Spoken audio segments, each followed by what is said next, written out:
You avoid things not because you don't care, but because you care too much.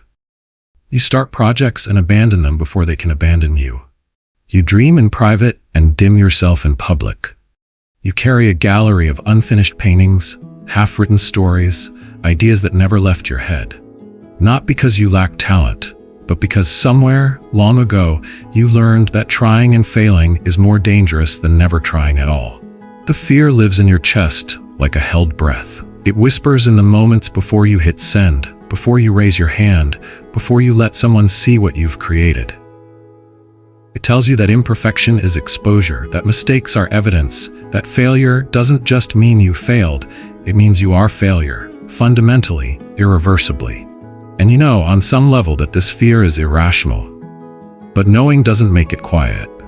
Because this isn't just fear, this is memory living as instinct, childhood echoing through your nervous system, old wounds dressed as wisdom. Today, we're exploring the quiet psychology behind why some of us learn to fear failure so deeply that we stop trying altogether, and what it takes to finally breathe again. You recognize yourself in the strangest moments. When someone asks what you're working on, and you hear yourself say nothing much, even though your mind is full of ideas. When you delete the paragraph you just wrote because it doesn't sound brilliant enough. When you stay small at work, in relationships, in life, not because you don't have more to offer, but because offering more means risking more. You are the person who researches obsessively before starting anything new, building shields of preparation that somehow never feel thick enough. You compare your beginning to someone else's mastery and use that as proof you shouldn't begin at all. You interpret a single critique as total rejection, a small mistake as catastrophic failure. And beneath all this caution is something tender. You are protecting something fragile, something that was once broken and never quite healed right. You are not lazy. You are not unmotivated. You are terrified of judgment, of inadequacy, of confirming the quiet belief that you are not enough, have never been enough, will never be enough, no matter how hard you try. This is what fear of failure looks like from the inside. Not paralysis, but a constant, exhausting motion towards safety that never quite arrives. The psychology here has a name, though names never quite capture what it feels like. It's called performance-based worth. A learned belief that your value as a person is determined by your achievements, your success, your ability to meet impossible standards without faltering.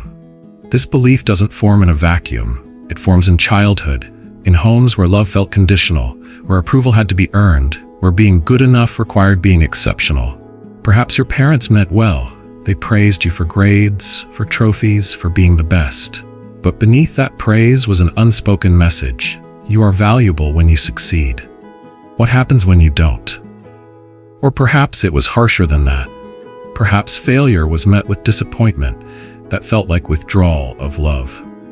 Perhaps mistakes were punished, imperfection was criticized, struggling meant you weren't trying hard enough. Perhaps you learned early that your parents' mood, their affection, their very presence depended on your performance, and so you learned to perform perfectly, exhaustingly, endlessly. The child's brain is a brilliant pattern recognition system. It doesn't need to be taught explicitly. It learns through repetition, through emotional memory, through the 1,000 small moments that teach us who we need to be to stay safe, to stay loved, to stay wanted. And when that pattern says failure equals abandonment, the nervous system takes note. It builds defenses. It creates strategies. It makes fear of failure not just an emotion, but a survival mechanism. This is why the fear feels so absolute, so physical, so impossible to logic your way out of. Because it was never about logic. It was about love, and the terrifying possibility of losing it. Inside this fear is a world most people never see. It's the hours you spend frozen before a blank page, paralyzed by the gap between what you imagine and what you can create. It's the way your heart pounds when someone asks you to share your work, your thoughts, your truth. It's the shame that floods through you when you make a mistake. Not proportional shame, not healthy accountability, but total, annihilating shame that feels like proof of some fundamental brokenness. You live in a constant state of self-surveillance, monitoring every word, every action, every creative impulse for signs of inadequacy. You edit yourself before you speak. You rehearse conversations that haven't happened yet. You replay past failures like evidence in a trial where you are both defendant and judge, and the verdict is always guilty. And the cruelest part is how invisible this struggle is. To others, you might seem fine, competent, even successful. But success doesn't cure this fear. It just raises the stakes. Because now you have something to lose. Now there are expectations to meet. Now failure wouldn't just be personal. It would be public, provable, permanent. So you keep achieving, keep striving, keep running towards some finish line that keeps moving further away. And beneath the motion is exhaustion. Beneath the exhaustion is grief. Grief for the version of yourself that might have existed if you'd been allowed to fail safely, to try messily, to be imperfect and still be loved. Here is the paradox that changes everything. The thing that protected you as a child is the thing that's suffocating you now. Perfectionism saved you once.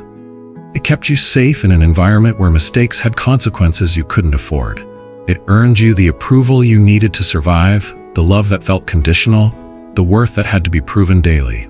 It worked. It kept you alive, kept you connected, kept you from the abandonment you feared more than anything. But you are not that child anymore. The danger has passed. The environment has changed. Yet the strategy remains, operating on autopilot, treating every situation like the one that programmed it. You are still trying to earn love you've already received, still bracing for rejection that isn't coming, still protecting yourself from a threat that exists only in memory. This is what trauma does. It teaches the body to prepare for yesterday's danger in today's safety. And until you recognize this pattern, until you see the fear for what it is, not truth, but echo, you will continue to live as if your worth is always on trial, as if every moment is a test you might fail, as if love is something you have to earn rather than something you deserve simply by being human. The shift begins here, in understanding that fear of failure is not about failure at all. It's about the meaning you learn to attach to it. And meanings once learned can be unlearned, slowly, gently, with the same patience you never received as a child, but desperately need to give yourself now. Step back with me for a moment. Look at the larger picture. We live in a culture that worships success and pathologizes failure. A culture where your worth is measured by productivity, where rest is weakness, where struggling means you're doing something wrong. A culture that tells children they can be anything they want, while simultaneously teaching them that being anything less than extraordinary is shameful. This isn't just your wound. This is the wound we share. A collective inheritance of capitalism, perfectionism, and the myth of meritocracy. The lie that tells us we are only as valuable as our output, that failure is a moral failing rather than a necessary part of growth, that vulnerability is liability rather than the foundation of human connection. And so we perform. We curate. We present only the highlights, the successes, the filtered versions of lives that look effortless but are held together by anxiety and exhaustion. We compare our messy beginnings to everyone else's polished middles and wonder why we feel like imposters in our own lives. But here is what they don't tell you. Every person you admire has failed more times than you've tried. Every success story is built on a foundation of attempts that didn't work, ideas that fell flat, versions of themselves they had to outgrow. The difference isn't that they were fearless. It's that they decided the cost of not trying was higher than the cost of failing. This is the invitation to rejoin the human family of imperfect, struggling, beautifully flawed beings who try anyway. Not because failure doesn't hurt, but because hiding hurts more. So here's what you need to hear, what no one said to you when you needed it most. You do not need to be perfect to be loved. You do not need to achieve to be valuable. You do not need to earn the right to take up space, to try, to fail, to begin again. Your worth is not a variable dependent on performance. It is a constant. It was there before you accomplished anything, and it will remain after every failure, every mistake, every moment you thought proved you weren't enough. The voice that tells you to stay small, to play it safe, to hide your attempts until they're flawless, that voice is not wisdom.